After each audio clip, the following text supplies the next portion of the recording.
like I should have a black mark. I feel like I should. If I was any good at post-production, I was about to say, do it in post. I can't because I've already moved. I'm Well, hold still.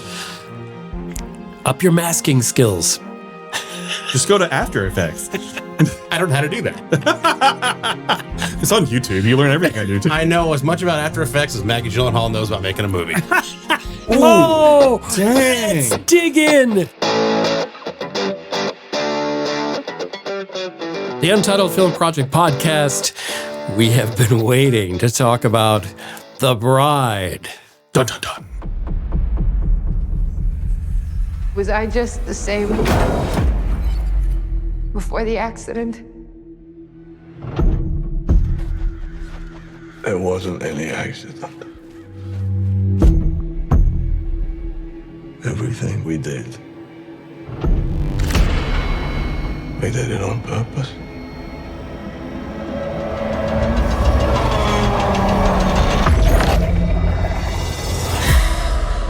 The big question this week is, what famous movie monster would you like to see reimagined?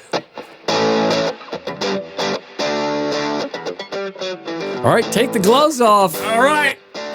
Maggie Gyllenhaal wrote and directed The Bride with some A-list actors in Christian Bale and Jessie Buckley. Initial takes. I'm going to save it. I want to see Bradford's first, and then I want Gover's to go last. Okay. Based on both of y'all, I did not think it was as bad as I think you two are going to think. I figured. Maybe I was in a different place, or maybe I'm not being too critical of it. I'm not saying it's masterpiece or necessarily great, but overall I had a decent time with it from an artistic perspective. Okay. From a movie perspective, it was choppy, the pacing was off, but I really like Jessie Buckley. Like, I really like Jessie Buckley. Oh, she's awesome, like, dude. She's awesome. So that's where, because I knew, because I went in to see it after it had been in the theaters for at least 2 weeks. So it's hard for me to not see what other people are saying just from being chronically online, right? Sure. And I knew it was very, very divisive. I mean, take a look at Rotten Tomatoes. The critics are at 57, audience at 70. So overall, general audiences are fine with it. Obviously not super fresh, but overall they're fine with it. I just like Jessie Buckley and her performance and the way that she played multiple characters as well too. So it was an interesting perspective. I very much understand why people are not liking it at all, but I did not hate it. And was the drama club in you that kind of like appreciated it? I think the weirdness behind a lot of it was just like, okay, that was a choice. I wouldn't have gone that way, but okay, sure. Like, I felt it felt long to me as well. I would have loved to have seen it in an hour 45 or something like that. I would love to have seen it in here we go minute 45. but that's maybe that is in me, that I appreciate the weirdness. Sure. And the risks taken, and that doesn't mean I'm going to give it a higher score per se, but I appreciate the risks that were taken, and I'm not necessarily going to bag on Maggie for taking those risks, because with a movie like this, when you're dealing with classic monsters, right, which are so beloved and so known, and everyone has their vision of what they want a classic movie monster to be like, it is very hard to appease an audience sometimes. And this takes it in a direction that people were excited at first in the trailers, right? Then all of a sudden they sound like, oh, no. I feel like that's how Jim probably was. You're curious. I was afraid. So I was afraid. Passing it along to you now to let's tee you up for it. I'm going to go second, actually, because, because it's going to deteriorate. Oh, okay. I have a feeling. All right. Again, we don't talk about this stuff beforehand. But from what I've read, The Room, it's going to go there, here, and then in a valley down there. Okay. I don't know. Let's see how this plays out. So surprise us sometimes. It's laughably bad in parts, but it's also brilliant in parts. So it's almost as if, and I believe this to be true with every fiber of my being as of today, it's almost as if Maggie Gyllenhaal had a notebook and she scribbled down, like over the time, tremendous dialogue lines. Like, oh, that would be really cool to say. Oh, if that character said that, that would be awesome. Oh, if they could recall this, that'd be great. If this was done in an English accent voice, that'd be like all these just great like lines, right? Just like kind of just little bits of ideas that creative people get sometimes, and you have to write it down so you don't forget. And then she was like, I got a book full of these great lines. Let's make a movie about them. But there's no movie. The movie was serving those lines. Yeah, and as opposed to the other way around. So I've got a lot of things that we'll get into, I'm sure, but that was the biggest one for me because there were certain lines, I don't remember what any of them are now, but there was, unfortunately, but there were certain lines where I was like, oh, that's cut like a knife, or oh, that's great, or Jessie Buckley delivered that perfectly, or oh, that's interesting because there was a lot of that. As a whole, you're like, what? So it's almost as if she had a bunch of lines and made a movie around them, as opposed to let's make a movie, and then she came up with these great lines. Jim. I also tried to imagine, how did Maggie Gyllenhaal make this movie? Here we go. Because she wrote and directed it. And here's what I'm thinking. She took her best students from high school at theater camp, got them drunk on Boone's Farm, and at 3 a.m, shoved a trunk full of costumes at them and said, act as hard as you can. That's my initial take. So Gover was right.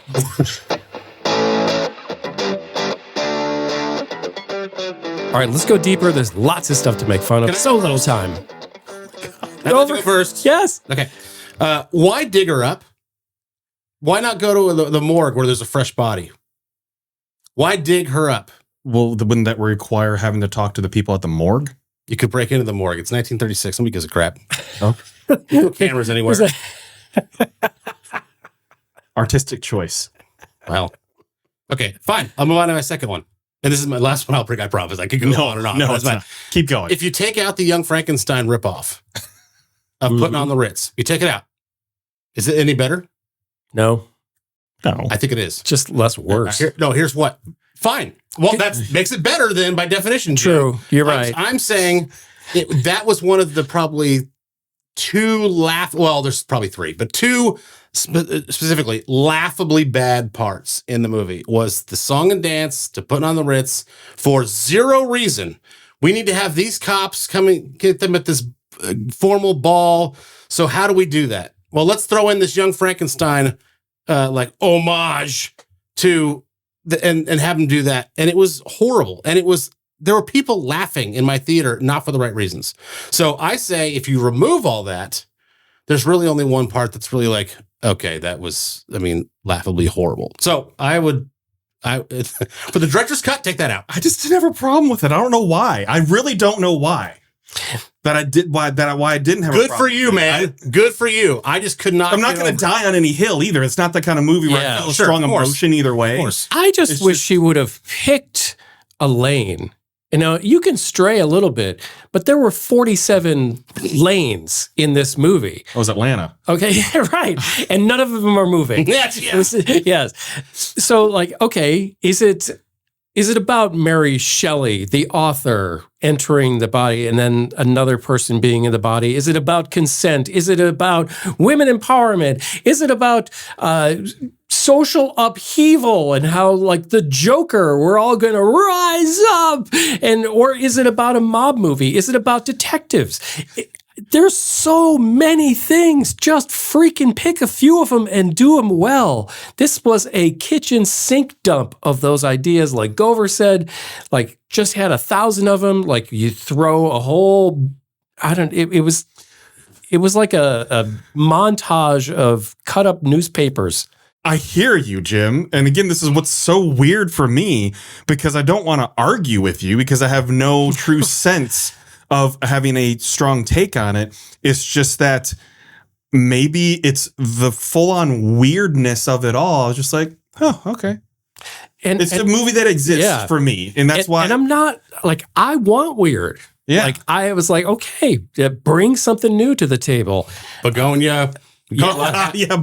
Good luck, have fun, don't die. Yeah. Weird. Very weird, so much. I like weird. In fact, most mainstream people will say, you like weird stuff. I just don't think this was done well. It's fair. Weird. There was a movie, there was a line in the movie where she yells out, this is a brain attack. And I'm like, okay, that's finally admitting what this movie is doing to the viewer. It has bombed greatly to the point that just people aren't going to see it, number one. But do we think it's bombed enough to get Razzies? Do we think it's going to be that kind of bad film for people? Because it's still divisive. There's still people, and I'm just reading different things right now where people are like, you know what? I appreciate the effort and the boldness and the darkness of it all. And some people who love like the Rocky Horror Picture Show. I think some of those would love The Bride because it's just so weird. And the song and dance part of it. And sure. There's like, I can see where it appeals to a certain few, but I don't think it's like that many. I don't think it's so widely hated though, because I would think that scores would be like, we need to take the conglomeration of scores, right? We're talking like it'd be in the 20s or 30s. Like we're talking War of the Worlds, right? The most recent War of the Worlds that did win Ice Cube. a ton of Razzies. I don't know if it's that publicly hated. It just didn't perform well. Is that equal? No, I wouldn't put it in the same category. It's a different kind of unsuccessful. Okay. I would. Okay. But here's the only reason why. And I know why they did it. So it's a self-fulfilling prophecy. Okay. So just quick aside. Protector with Mila Jovovich. I reviewed that for the Untitled Film Project Pod.com. Bing. It's awful. Okay. I gave it a 3.5. It's out of 10. It's bad. Yeah. Okay. But she's fine in it. And the young actress who is trafficked she's solid in it. Nothing you can write home about, but they can be proud of the work is what I'm saying. Right. I don't know how you can be proud of this. I don't know how you can write and direct this or be a part of it and be proud of the final product. Interesting. And here's why I say this. They promoted the crap out of this thing. Yes, they did. And the reason why is because they knew it was going to bomb. So they said, hey, we got to get as many butts in seats the first couple of weeks as possible because it's going to tank. Before they hear about it. Right. And that is the reason why I think it is Razzie worthy. Because Protector, for example, which is awful, no one knows it exists. It's a Magenta Light Studios film, their fourth, I think, maybe second big one since it's Bride Hard and this one. But it's not good. But no one knows it exists. Everyone that pays attention to movies knows this exists. And I think that is why it's going to be Razzie. So to support Mr. Gover here, the production budget is estimated to be between 80 and 90 million on The Bride. Mm-hmm. And the marketing budget was approximately 65 million. Because they know that this is not going to go over. Meaning a total investment of somewhere between 145 million and 155 million. That's a bomb. Oh, yeah. That's a major bomb considering the budget for everything and the names involved, right? Like if this, again, was a very minor theater, minor production company, and you didn't have this much budget, you don't consider it a bomb. It just didn't do what you wanted it to do. But this is a bomb. Right. I think that's where a Razzie comes in. Yeah. Was like, okay, you nailed it perfectly, Gover. It has to be bad and it has to be raised up on a platform for all to see how bad it is. And that is a self-inflicted wound on The Bride because they made us look at this.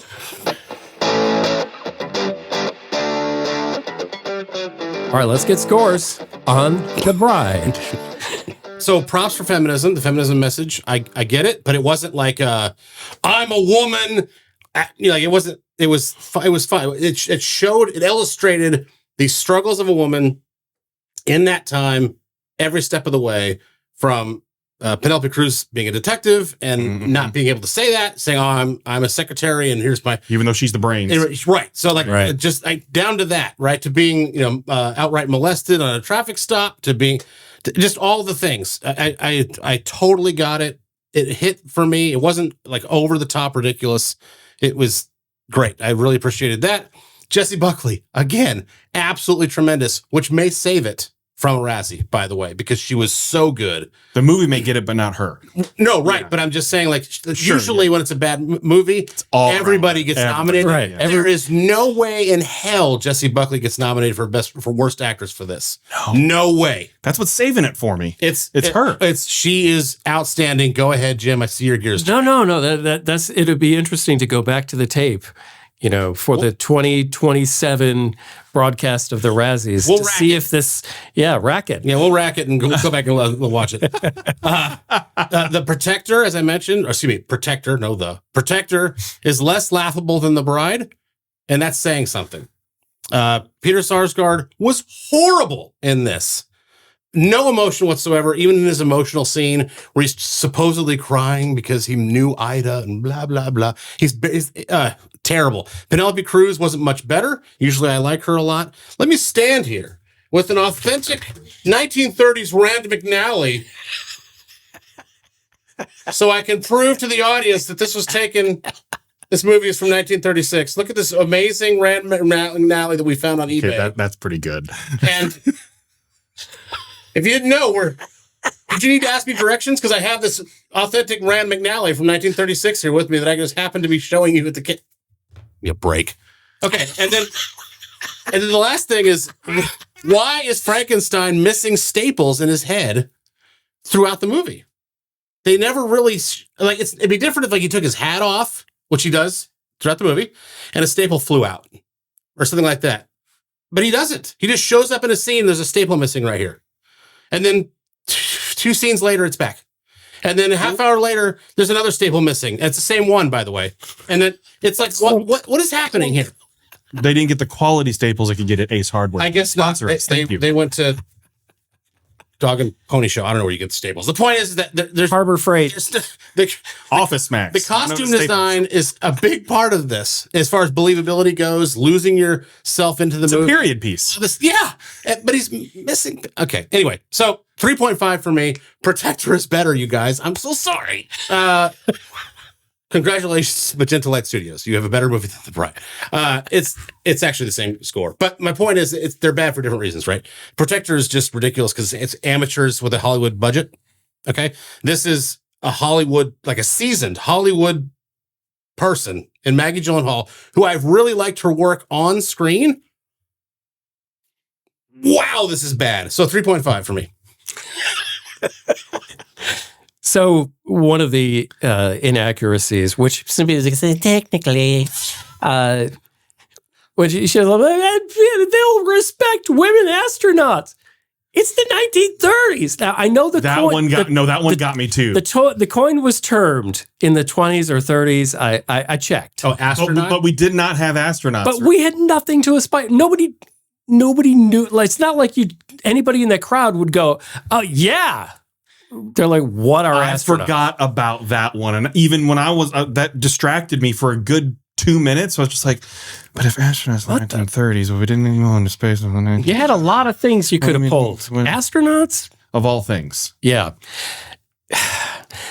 I really think. I'm sorry, I missed that one. Maggie Gyllenhaal, she is very talented. She had just come off an indie darling in The Lost Daughter, a movie that she did so well. She created that movie. And then to give her a genre piece, which are so hard to pull off, and to just apparently say, you know what? Just do something. Just go wild. Go nuts.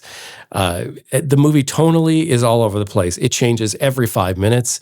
What is the theme? What is the tone? You get putting on the Ritz, mixed with an EDM. I mean, and they're like, oh, that's what's so brilliant about it. No, it's just undisciplined craziness. I can't believe I'm giving it a better score than Gopher. I'm giving it a 4. How? I don't know. What was redeemable? Costumes? Well, Gopher was wrong. Costumes were good. Makeup, except that staple. Maybe I was just in a different mind space for all of this. I wanted to like it, dude. And again, it wasn't that I necessarily enjoyed. It was more that I guess of an appreciation of the art as how weird and dark and off that it was. Taking a swing? Yeah, taking a swing. And then there were some parts, again, that I questioned. You reminded me of a few, like the astronaut line there. There's a couple other things where I'm just like, okay, you probably shouldn't have went that way. But Jessie Buckley is what saves everything. When it comes to most of the points, it's more the cinematography and Jessie Buckley. That's really what it is. Sure. Because the way I appreciate when actors are having to portray multiple versions, right? Like we see Michael B. Jordan in Sinners with Smoke and Stack and two completely different things, to the point where when Mary Shelley's on the screen, it took me a second to realize, oh, that's also Jessie Buckley, because the angle at which they're shooting, the lighting, everything's just very different for obvious reasons, but it is her in that moment. And the way that she's able to change and act when she is being possessed, when Mary's taking over, I appreciate that from an acting perspective. That's not easy to pull off, a possession of another being possessed by another character in the movie as well. So that's all my points come from those basic things right there, because there are even some things that, like the Rand McNally thing, I remember that now. That was interesting. Just from, okay, we got to make sure they understand what period it is, what the year is, all those types of things. I did find it curious to have Jake Gyllenhaal playing the role in here as well too. And what has been interesting in some of the media tour for this, it's been Maggie and Jake in a lot of appearances, not your two leads. That is also very questionable with why that is the case. Yes, brother, sister. People are like, I didn't realize they're brother, sister. Okay, so it's like, let's put the Gyllenhaals on the screen together. Last name is not Smith, everybody. Yeah, it's Gyllenhaal. And let them brother, sister together. Yeah. The chemistry. And how much of that was like, okay, Christian and Jessie said, we're only doing a little bit of this because we know how this is going to go. Right. So that's, again, it's curious. This goes back to what I was saying. I don't know how you can be proud of this. Right. So like for a movie like this, you would have thought you would have put a Jessie Buckley out there on the media tour way more than the director and a supporting actor. Just curious. But from all the perspectives of taking a swing, from the artistic perspective of being weird, and I appreciate weird, I'm giving it a 5. Okay. But you said that earlier. You said it's a movie for you. It's not outrageous. And that's okay. Yeah. That's like, right. again, I was not going to die on any hill to argue with you guys these things. I don't feel strongly as I did about hating Plane. Or you guys, which I gave a 5, hating Santa movie. Yeah. Oh my God. They were Violent Night. Thank you. Right. That we're getting a sequel to. I know. Like, I didn't feel that strongly there. I just didn't despise it as much or nitpick it as much because, like, I was just there for a time. That's what you want. Can I say this? I'm just here for a time. Like, let me give it its due. I'm glad they made this movie. I didn't like it, and it wasn't very good. But thanks for trying, and thanks for giving me something fun to watch, dig into, and criticize. Is that where the 4 comes from? I think it is. Okay. I think it is. I'll allow it. Without it, what else would I say? So Jessie Buckley got all 3.5 points of mine. I was not impressed with Christian Bale, by the way. I think he knew it was garbage from the moment he started to do it. Yeah, probably phoning it. Yeah, you could have had so many different people play that role and it wouldn't have changed anything, but not with the bride. Yeah, absolutely. Margot Robbie probably could have pulled that off. It would fit in her. It would fit in her wheelhouse. Her wheelhouse of underachieving crap. But she was not Margot Robbie. I'm just saying but she was great. I'm just saying that she has a track record of like, oh, she's in this. Oh, she's in that. No, I'm just saying in terms of pulling off a character like that, because we've seen it in the DC movies that she's done, right? Sure. Yeah. Or you could even say, there was a lot of Suicide Squad characterizations with that type of thing. Critiques of this movie, Babylon, just outrageousness. Yeah. Maybe Jared Leto could have couldn't even get through it. I'm so sorry. Let's do the big question. What classic movie monster, or just famous movie monster, do we want to see reimagined? I don't want to see Dracula and Frankenstein anymore. No. I'm tired of it. No. I'm so tired of it, you guys. Done. Even though the Dracula movie, by the way, this year, Dracula Love Tale, I think is what it was called. Super small movie. It was awesome. So if you do like Dracula movies and you do like horror movies, it's worth checking out. Okay. That being said, it gets lost in the shuffle because there's been approximately 61 Dracula movies in the last 5 years. Yeah. Easily. So not Dracula, not Frank. Okay. Wolfman. I'll go Wolfman. I think you can do something with that that's not Teen Wolf. I think you can do a real Wolfman. Or Twilight. Yeah. Right. Yeah. Well, and for me, it's going to be The Invisible Man. And I think there's been different takes on this as well, too. But I'm thinking that if you want to modernize it, you probably could. in a way that you don't necessarily have to make it a period piece for it taking place, say, in the late 1800s or whatever like that. But you could even bring it into like the 1950s or 60s when things are being experimented with nuclear technology or and stuff like that. I think there's ways you could modernize it into a more modern time without being modern time, because I think that's when you can miss. Is when you all of a sudden you're like, let's make it present day. Because so many of these classic monsters just don't mesh with present day and the technology involved. But you modernize it enough to get it to where there's some tech and to get it closer to our modern history. I think it could go over well. And we're seeing this more of a surge in the classic Universal monsters, thanks to Epic Universe and Universal Studios giving them their own land. People want to appreciate the classic Universal monsters so much. They want that content. But again, it gets to be overdone with the Dracula and Frankenstein thing. Let's explore some of the other avenues. There's ways, if you get the right writers in there, that could adapt some of these characters and bring them back to life, because people want to be able to appreciate the classic monsters so much, especially when there's a theme park for it. Are we sure it's not Universal pushing it on the general public and the general public doesn't care? The general public cares, because that part of that land people are loving. Okay. And I think that it ties into we love Halloween, and there's a reason these monsters have existed for hundreds of years. Are representative. I mean, I would put Godzilla in there too. Like they touch on certain things within what scares us or interests us, and we're interested. We want it. So I would say I would get a great actor or actress and do a modern retelling of Dr. Jekyll and Mr. Hyde. It's somebody who can flip and switch roles, and I think it could be done in a modern setting. Yeah, with a decent story. I think I would love it. Yeah. If the Invisible Man, he could come back, he could shoot JFK. Mystery solved. That's why we can't figure it out, because he's an invisible man the whole time. Well, I guess we don't get another national treasure now. All right, so what did we get wrong about The Bride? What did we get right? What did The Bride get wrong about The Bride? Yeah, that might be more fun, actually. How do you picture Maggie Gyllenhaal making this movie, coming up with it? Let us know in the comments if you're watching, if you're listening. Hit us up on socials. Jim Chandler Now. It's go overtime. Jimmy B. Journeys. Thank you for listening to the Untitled Film Project Podcast. To support the show, please rate, review, follow, and subscribe. Original music by Jeremy Schwartz. Special thanks to the Music City Film Critics Association. Editing and post-production by Jeremy K. Gover. Voiceover by Chad Bennett.